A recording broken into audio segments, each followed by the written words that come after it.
गुलमोहर शासकीय विश्रामगृहातील प्रकरण दडपून टाकण्याचे गृह खात्याचे गुप्त आदेश.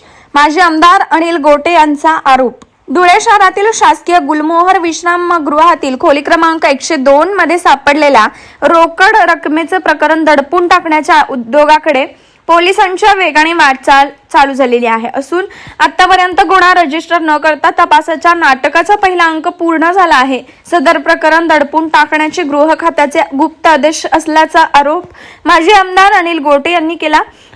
तृतीय व चतुर्थ श्रेणीच्या कर्मचाऱ्यांचा बळीचा बकरा करण्याचं षडयंत्र रचलं जात असल्याचा आरोप देखील अनिल गोटे यांनी यावेळी केलाय. तसेच एका वृत्तवाहिनीच्या मुलाखतीत भाजपचे प्रवक्ते अजित चव्हाण यांनी आपल्यावर खंडणीचा आरोप केला असून या प्रकरणी आपण धुळे न्यायालयात अब्रू नुकसानीचा खटला दाखल करणार असल्याची माहिती आमदार अनिल गोटे यांनी दिली. त्यांना तुम्ही आरोपी केलंच पाहिजे. पैसे कोणासाठी गोळा झाले,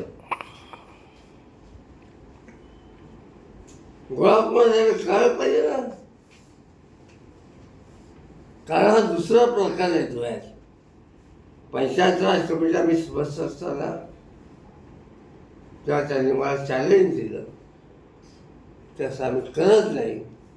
तेव्हा जे पोलीस लोक आणि याला 5 लाख रुपये देताना पकडलं होतं. त्यानंतर उलटं झालं, प्रपंच सोडून द्या. काय आम्ही पैसे मागितले होते ना, मग दुसरं पाचशे काय झकमाला होता पैसे. 6 दिवस तो कामाला होता. तो काय वेळ होता.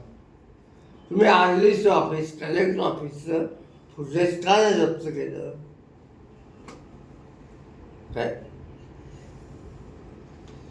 याच्यामध्ये जे जे संशयित अधिकारी आहेत त्याचे सीडीआर मागवले का तुम्ही. किशोर पाटील सीडीआर ताब्यात घेतले का.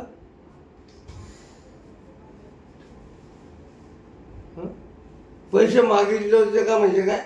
तुमचे फोन द्या आमच्या ताब्यात, आम्ही सांगतो तुम्हाला तुम्ही मागितले होते काय. कुणाच्या सीडीआर मागवले होते, का मागवले नाही. Bureau report SBN Marathi, Dhule.